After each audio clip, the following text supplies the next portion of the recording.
Hello les amis, ravi de vous retrouver en ce mercredi 21 juillet 2021 pour se retrouver dans une analyse du marché crypto-monnaie. Alors comme vous le voyez, on a une map qui est plutôt dans le vert, un Bitcoin qui a enfin réussi à trouver un certain rebond.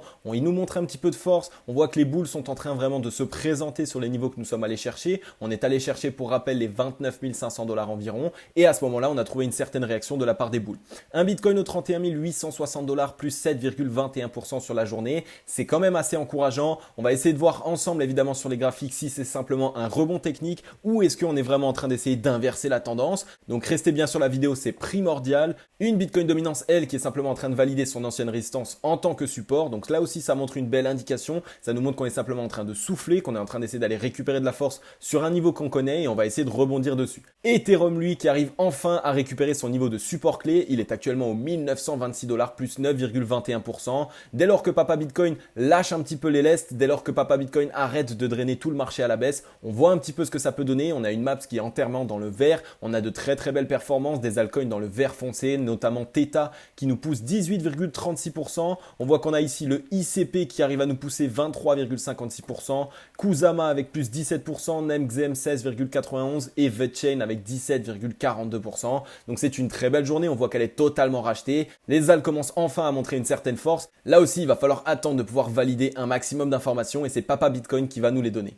Les amis, vous avez été tellement nombreux et nombreuses à me demander en message Instagram, en mail, en commentaire si je comptais réaliser des formations prochainement. Et comme je vous l'ai dit, moi tout ce que je souhaite c'est essayer de vous aider un maximum et de vous permettre d'acquérir mes connaissances. Donc de cette manière, je vous ai ici rédigé une page d'information sur laquelle je vais vous expliquer comment est-ce que je vais souhaiter vous aider un maximum. À l'intérieur, je revisite un petit peu tout ce que l'on connaît habituellement. Généralement, vous avez des formations toutes faites avec un menu et on vous la balance comme ça en pleine figure. Moi, vous allez voir que c'est vraiment vous qui êtes placé au centre de la formation et c'est vous qui allez me dire qu'est-ce que vous voulez à l'intérieur. Donc n'hésitez pas à aller lire cette page, vraiment elle est très très importante pour moi et pour vous si vous voulez que je vous aide un maximum. Le lien est dans la description, ce sera aussi le premier lien dans les commentaires épinglés. Cliquez dessus les amis, c'est très important et prenez connaissance de cette page. Du côté du cryptocurrency screener, les amis, on voit qu'on a une trend qui est entièrement dans le vert, quasiment sur tout le top 30. Donc c'est plutôt encourageant. Un Bitcoin plus 7,22% sur la journée. On voit qu'on a Ethereum qui pousse 9,46%, 11,84% de Cardano, 13,23% de Polkadot, le Polygon qui nous pousse 26,53%. Enfin, comme vous le voyez, on a un top 30 qui est entièrement dans le vert. Les alts qui arrivent enfin à essayer de se relancer tant bien que mal. Évidemment, ça peut être un seul rebond technique. Il va falloir qu'on aille valider ça sur les graphiques tout de suite. Côté Scalpex Index, un crypto Fear and Greed dans l'extreme peur 10. Donc ça y est, on a enfin retranscrit les deux journées de baisse ici du 19 et du 20 juillet. C'est un niveau que nous ne sommes pas allés visiter depuis très longtemps sur le Bitcoin. Donc on l'a vu évidemment, il y a eu une certaine manipulation de nos sentiments, une certaine manipulation cérébrale. On nous a fait corriger, on nous a placé dans une phase d'accumulation, une phase de range. Et en plus de ça, lorsque tout le monde était déjà très négatif parce qu'on était en range, on l'a fait casser à la baisse. Alors là c'est sûr, tout le monde a vu la fin du Bitcoin. Tout le monde a déjà voulu enterrer le Bitcoin vivant. Mais comme on le sait et comme je vous le répète depuis un certain temps, c'est lorsque plus personne ne croit au Bitcoin que Papa Bitcoin se remontre et se replace dans son trône. Donc pour l'instant, il a l'air d'avoir trouvé un beau rebond sur cette zone, on le voit. Un social index qui est toujours bloqué sur up et un market order flow en recherche d'achat cet après-midi. Alors comme on le voit, on est revenu ici une fois de plus dans ce fameux rectangle que j'appelle rectangle d'accumulation. Pourquoi? Parce que ici, entre les 31 662 $ et les 28 741 $, on voit que toutes les mèches qui passent à l'intérieur, c'est des zones qui sont totalement rachetées par les boules. On a toujours réussi à trouver rebond pour l'instant. On n'est jamais passé en dessous et on a toujours été totalement ravalé. Donc c'est exactement ce qui est en train de se passer actuellement. On voit qu'on est passé un petit peu plus bas ici. Hier, on était allé chercher quand même la zone des 29 242 $. Au final, on a été totalement racheté. C'est exactement ce que je vous avais dit aussi dans la journée d'hier. Il y avait deux possibilités d'essayer de repartir et de trouver un rebond. Ça aurait été déjà sur le 20 juillet de clôturer avec une mèche rachetée par les boules. Donc ça a été fait. Ça nous donne une indication déjà que les boules sont plutôt présents et surtout que la demande est présente sur ces niveaux-là. Et surtout de pouvoir ouvrir aujourd'hui sur une journée qui va être boule et qui va nous montrer une certaine puissance acheteuse. Pour l'instant, c'est exactement ce qu'on est en train de faire. On a une bougie qui est totalement pleine. En plus de cela, à elle toute seule, elle est déjà en train de ravaler les deux journées de baisse que nous avons connues sur la journée d'hier et d'avant-hier. Ce serait génial qu'on puisse clôturer à peine au-dessus ou au même niveau. Ça nous montrerait que voilà, en une journée, on a bien ravalé ici les deux journées baissières sur lesquelles nous étions hier et avant-hier et ça nous enverrait un gros signal boule et surtout ça enverrait un très bon signal pour les boules pour continuer et d'essayer de partir plus haut, chercher une certaine tendance haussière. Donc pour l'instant, on est sur une très belle disposition. Même ce matin, on voit qu'on a légèrement poussé un petit peu à la baisse. Il y a eu une réaction, il y a eu de la demande, donc ça c'est une très bonne indication comme je vous l'explique. Je pense que c'est vraiment ici une correction qui a été mise en place par les whales pour venir tester la demande, pour voir si on avait toujours les boules qui étaient présents pour essayer de racheter des niveaux. C'est exactement ce qu'on est en train de faire. On va essayer d'aller voir du côté des graphiques. On aimerait bien évidemment clôturer, comme je vous l'ai dit, au même niveau ici à minima que les 31 809 $. Attention ici, vous voyez qu'on a un niveau de résistance clé qui nous avait déjà bloqué ici dans le passé aux 31 851 $. Donc si on pouvait s'en affranchir, ce serait une très très bonne nouvelle. Mais par contre, si demain on voit qu'on bute dessus et qu'on commence à corriger, alors là, attention, on serait peut-être venu simplement au niveau de cette résistance et au final être rejeté. Donc on garde bien ça en tête. Demain, on veut voir une belle journée qui se prépare, une belle journée de la part des boules et surtout, on veut voir de la réaction sur les niveaux sur lesquels nous sommes. Ok, on est du côté des graphiques, on est sur le Bitcoin en daily. Alors regardez, on est déjà un petit peu plus avancé sur TradingView. On est actuellement aux 32 379 $, donc c'est une superbe indication. On voit qu'on a totalement ravalé les deux journées baissières sur lesquelles nous étions sur la journée d'hier et la journée d'avant-hier. On est même en train de ravaler ici la journée du 16 juillet 2021. On est en train de passer au-dessus et ça, c'est une superbe indication. La seule moins bonne indication actuellement, ça va être les volumes. On voit que voilà, pour l'instant, il n'y a pas énormément de volumes qui sont adossés. Donc ça peut faire un petit peu plus peur. Ça peut simplement dire que voilà, les bears sont en train d'essayer ici de nous laisser repartir et par la suite ils vont essayer à un moment donné de nous bloquer. À ce moment, on attend vraiment qu'il y ait du volume de la part des boules. On attend aussi de voir que la demande est toujours présente et qu'on va essayer d'inverser la tendance. Donc là, on le voit par contre qu'il y a eu pas mal de demandes qui a été faites sur ces niveaux puisqu'on a eu des mèches de la part des boules qui ont été directement rachetées. Donc on voit que ce niveau ici, dès lors qu'on passe ici dans cette zone des 30 751 $ jusqu'aux 29 000 $, eh bien on est totalement racheté. On attend, comme je vous l'ai dit, du volume boule. On attend aussi sur la journée de demain d'essayer de passer au-dessus. On voit qu'on a totalement réintégré ici ce fameux canal descendant que je vous avais matérialisé il y a de ça quelques semaines maintenant. Donc on est passé en dessous, au final on est en train de le réintégrer. Il va falloir réussir à s'en affranchir si on veut essayer de commencer une certaine tendance haussière puisqu'on voit que ici depuis le 29 juin 2021, elle nous maintient à la baisse. C'est vraiment cette trend baissière qui nous maintient à la baisse. Donc pour l'instant on est en train de s'en orienter. On est en train d'aller une fois de plus à son contact, mais il va falloir cette fois-ci s'en affranchir et montrer une certaine puissance boule si on veut pouvoir essayer d'inverser la tendance. Au niveau du RSI, on voit qu'on a rebondi ici sur la zone des 34,67 de RSI. On est en train de très bien s'orienter à la hausse. On a bel et bien validé ici le double bottom sur le RSI. Donc c'est une superbe figure de retournement. On voit qu'on a fait ici notre W et qu'on est en train de s'orienter bien à la hausse. On a cassé ici notre ligne de coup qui est au 44,22 de RSI. On est ici en train de venir buter sur des niveaux qu'on connaît. On avait déjà eu ici les niveaux des 47,63. Ici on aurait aussi les 48,85 qui pourraient nous faire buter prochainement. Alors soit on ouvre sur la journée de demain avec une grosse puissance acheteuse et on essaye de passer au-dessus de la zone des 52 RSI pour avoir par la suite un petit pullback et s'orienter à la hausse et là ce serait une superbe indication et tout serait joué. Soit on nous fait encore vraiment une certaine frayeur, on vient au contact des 52 RSI, on est rejeté parce qu'on n'a pas forcément la puissance nécessaire pour s'en affranchir et là ça va être le moment assez décisif où il va falloir réussir à trouver rebond et réussir à casser cette zone des 52 RSI parce que si on vient à être rejeté et à encore faire des points bas de plus en plus bas sur le RSI, alors là ce serait une super mauvaise indication. Donc on garde tout ça en tête, le RSI vraiment ça va être un indicateur clé. Je pense qu'à un moment donné on va venir buter sur la zone des 52 RSI ou alors il va nous falloir vraiment beaucoup de volume. Donc surveillez bien ce qu'il va se passer et surveillez bien le moment où on va arriver sur la zone des 52 RSI. On va regarder un petit peu au niveau du ruban de moyenne mobile aussi ce qu'il en est. On voit que la moyenne mobile 20 périodes ici qui est en fait la moyenne mobile, la dernière moyenne mobile du ruban et qui est ici aux 32 829 $. On n'est pas loin d'essayer de venir à son contact. On a ici la moyenne mobile 55 périodes qui est quasiment aux 36 000 $. Donc comme je vous l'ai déjà expliqué, je ne pense pas qu'on va pouvoir s'affranchir du ruban de moyenne mobile en deux poussées comme ça. Je pense qu'on va d'abord venir s'intégrer à l'intérieur. Une fois qu'on sera rentré ici à l'intérieur, on va avoir besoin de corriger. On va sans doute trouver ici un rebond soit sur un niveau de support, soit sur une moyenne mobile qui passerait en dessous. Et boum, on pourrait essayer de s'orienter et s'affranchir de ce fameux ruban de moyenne mobile. Donc gardez bien ça en tête. Dans tous les cas, à un moment donné, il devrait y avoir une légère correction à l'intérieur du ruban pour pouvoir ici valider un certain niveau en tant que support ou une moyenne mobile qui passerait juste en dessous pour pouvoir s'en affranchir parce qu'il est quand même assez épais. Et vous le savez, quand le ruban de moyenne mobile est épais, eh bien, il va jouer un niveau de résistance très important. En plus de cela, n'oubliez pas que tous les niveaux de résistance au-dessus de notre tête sont toujours présents. C'est pas parce qu'on a corrigé qu'il n'y a plus de résistance. Regardez tous ces niveaux qui nous attendent. Ça va être assez compliqué et c'est pour cette raison que j'attends du volume et j'attends vraiment des indications boules. Côté Bitcoin dominance, alors on va vite fait enlever le ruban de moyenne mobile. Donc sur la Bitcoin dominance, on voit qu'hier on a bien poussé au 47,62. Au final, on a été totalement revendu de la part des bears. Donc on voit que les bears sont très présents et défendent totalement ici ce niveau des 46,91 jusqu'au niveau 46,50. Donc on voit qu'on est actuellement à l'intérieur de ce niveau de résistance. On ne l'a pas encore cassé à la hausse puisqu'il faudrait casser ici ce niveau des 46,92. On est actuellement en train de le travailler. On voit qu'on vient chercher ici des rebonds sur la borne basse. On pourrait rebondir et essayer de s'orienter pour casser cette résistance. Je pense qu'on est simplement ici en train de valider la borne basse en tant que support et qu'on va aller ici bientôt franchir la borne haute. Donc gardez bien ça en tête aussi. Dès lors qu'on va essayer de franchir la borne haute, et bien à ce moment-là, ça va donner une superbe indication pour le Bitcoin pour dire qu'on va pouvoir essayer sans doute de créer un certain mouvement. On voit qu'ici, on a quand même pas mal de volume bear qui sont en train d'entrer, mais c'est pas que du volume bear, il y a aussi du volume bull puisqu'on a bien poussé ici ce matin, on a bien racheté et en plus de ça, ce matin, on avait déjà essayé de pousser sur le niveau des 47,05. Donc gardez bien ça en tête. On a eu pas mal de combats. On va voir vraiment sur la journée de demain si on va être rejeté ou si au contraire on essaye de s'en affranchir. Là aussi, ça va nous donner une indication qui va être clé et majeure. Donc essayez vraiment de surveiller ce niveau. Au niveau du RSI, on voit qu'ici, on est en train de revenir tester la zone des 56,05 de RSI. Il faudrait réussir à tenir le niveau ici des 55,28. On voit que c'est un niveau ici de support qui pourrait nous permettre de rebondir et par la suite passer plus haut et chercher un nouveau plus haut. Par contre, si on venait à partir plus bas et à chercher des nouveaux points bas, et bien là, ce serait une très mauvaise indication. Il faudrait faire attention. On aurait en premier lieu ici la zone des 50 de RSI pour essayer de trouver un rebond. Et si on vient à la casser à la baisse, alors là, attention vraiment. Je pense que le Bitcoin partirait plus bas.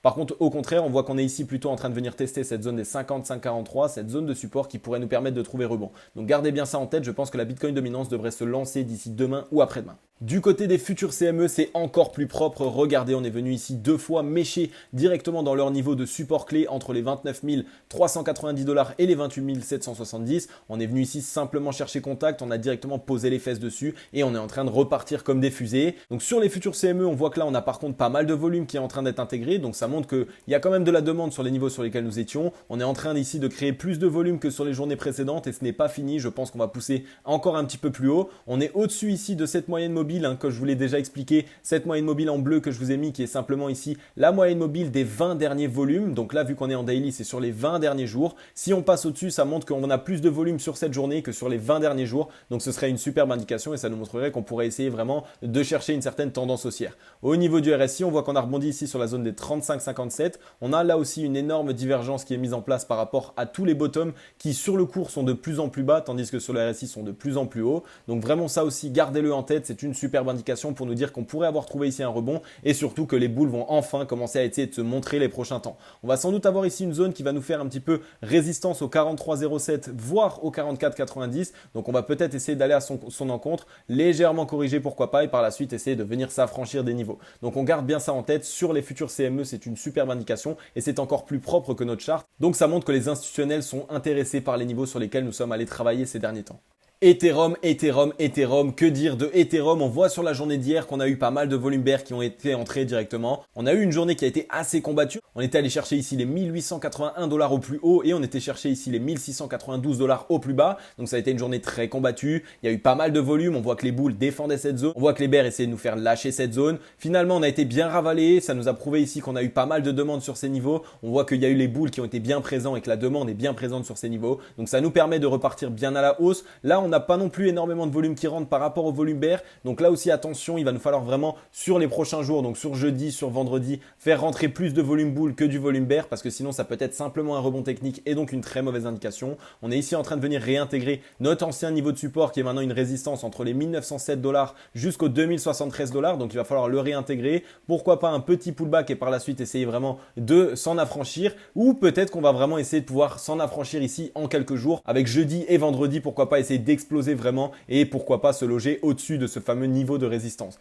Donc on attend vraiment du volume, c'est eux qui vont nous donner toutes les indications. Si on n'a pas de volume qui rentre de la part des bulles, alors dans ce cas-là, les amis, on ne pourra pas maintenir une tendance haussière et on ne pourra pas essayer de changer la tendance. On a ici sur le RSI, on est venu faire un rebond sur le 35,41. On a un léger double bottom là aussi qui se met en place. On est en train de le valider. On est passé au-dessus de la ligne de coup. On est actuellement sur les 44,73 de RSI. On voit qu'on pourrait buter ici sur la zone des 46,77 qui est un niveau ici de résistance. Donc attention aussi, il va nous falloir falloir franchir certains niveaux de résistance avant de pouvoir essayer de s'orienter bien à la hausse. On a la zone des 52 RSI qui elle aussi est juste au-dessus de notre tête. Donc vraiment, il va nous falloir du volume et il va falloir que les bulls soient très présents sur ces niveaux prochainement parce que sinon on va être directement rejeté. Donc surveillez les volumes sur chacune des indications et sur chacun des actifs ces prochains temps. C'est eux qui vont nous permettre de savoir si le mouvement est appuyé réellement par les bulls ou si on est simplement en train d'être piégé et qu'on va repartir à la baisse. Ensuite, je voulais simplement vous passer un dernier altcoin qui est le AMP. Regardez ce qu'il s'est passé sur la journée aujourd'hui. On est quand même allé faire une énorme mèche très importante. On est revenu ici dans le niveau de résistance qui est constitué ici entre les 0,071 centimes jusqu'au 0,080 centimes. Donc ça nous montre qu'il y a quand même de la puissance boule qui est rentrée. On a directement été revendu. Donc ça peut arriver sur le marché des crypto-monnaies. Lui aussi nous montre une certaine force ici parce qu'en fait, il n'a pas énormément corrigé comparé aux autres altcoins. On voit qu'on était toujours ici dans cette latéralisation avec des mèches à la fois de la part des bulles, à la fois de la part des bears. On a bien eu ici beaucoup d'accumulation. Ça, à mon avis, c'est simplement une alerte pour nous dire écoutez les amis, ici on a fait pas mal d'accumulation, il y a eu beaucoup d'achats, je pense, sur ces niveaux. Et donc à ce moment-là, on est vraiment en train ici de nous retranscrire ce qu'il pourrait se passer prochainement. Donc là aussi, surveillez vraiment, on voit qu'on a du volume qui est rentré par rapport au volume sur les derniers temps. Donc ça aussi, les derniers volumes qui sont rentrés, c'était du volume bull. Donc ça, c'est super intéressant par la même occasion. Donc vraiment, cet actif, quand il va décoller, ça va être une fusée. Regardez, le double bottom est juste parfait qu'on est en train de réaliser. On voit qu'on est en train ici d'aller chercher la ligne de coup au 40,78. On pourrait s'en affranchir, pourquoi pas un petit pullback et par la suite là, on serait dans la disposition parfaite pour essayer de partir plus haut et de réaliser un nouveau mouvement haussier. Donc le AMP est dans une super belle disposition. Regardez ce W qui est juste parfait. Là, on est simplement ici en train de nous faire une alerte en nous disant là, on commence à être mûr sur cet actif et cet actif n'aurait pas dû corriger comme il l'a fait simplement parce que Papa Bitcoin en a fait des siennes. Donc vraiment, surveillez bien ce qu'il peut se passer sur cet actif. C'est juste incroyable. On voit qu'on est ici sur le ruban de mobile qui est assez haut. On a encore le temps d'aller ici à son contact. Par contre, ce qui est génial, c'est que lui est tout à fait petit. Donc ça va jouer un niveau de résistance très peu important et on va pouvoir s'en affranchir de manière assez rapidement si on a envie de le faire. Évidemment, il va falloir du volume bull, il va falloir montrer de la puissance de la part des acheteurs, mais pour l'instant, je trouve qu'on a l'impression d'avoir vraiment cette puissance acheteuse qu'on a trouvée sur cet actif. Du côté de Twitter, on a The Crypto Matrix qui nous met un tweet très intéressant en direct de l'ETHCC. Monsieur Vitalik Buterin vient d'annoncer que l'EIP 1559 concernant Ethereum serait bien déployé dans 15 jours. Et donc ça, c'est une superbe indication. L'EIP 559, c'est une mise à jour assez clé pour Ethereum qui devrait nous aider prochainement à pouvoir réduire certaines difficultés qu'on a pu rencontrer sur Ethereum, notamment la scalabilité, notamment le nombre de transactions qui vont être mises en place. Si vous ne savez pas ce que c'est, je vous invite simplement à aller lire un article sur Internet. Vous allez voir, vous allez trouver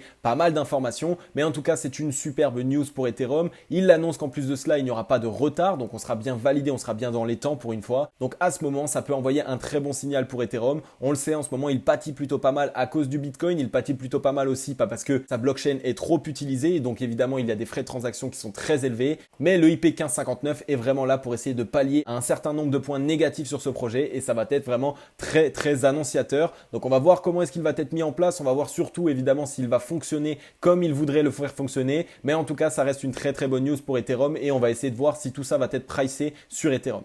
Ensuite, je vous avais annoncé hier dans une news que Grayscale commençait à lancer un fonds indiciel qui va être explosé à la DeFi. Sa composition, on l'a ici. Merci à Grégory Raymond pour nous le présenter. Uniswap à 49,95%, AAV à 10,25%, Compound à 8,38%, Curve à 7,44%, MakerDAO à 6,49%, SushiSwap à 4,83%, Synthetix à 4,43%, le Yearn Finance à 3,31%, le Yuma à 2,93% et le Bancor à 2%. Donc là aussi, surveillez ces actifs. Prochainement, ils sont dans la DeFi et on le sait, en ce moment, le secteur de la DeFi recommence à bouillir, recommence à faire parler de lui. En plus de ça, Grayscale, un énorme fonds d'investissement qui commence à se tourner vers eux, ici annonce sa whitelist. Donc ça nous annonce un petit peu directement les projets sur lesquels ils vont déverser leur liquidité. Donc là aussi, il va falloir vraiment les surveiller. Il y a un gros coup à jouer, je pense, sur certains de ces projets-là. Comment est-ce que ça va être retranscrit sur le cours? Est-ce que ça va être directement impacté dans le prix lui-même ou non? Ça, on ne peut pas le savoir à l'avance, mais il faut vraiment surveiller ces actifs, les amis. Ils peuvent être dans de très belles dispositions et surtout, ils pourraient nous permettre de réaliser de très belles performances.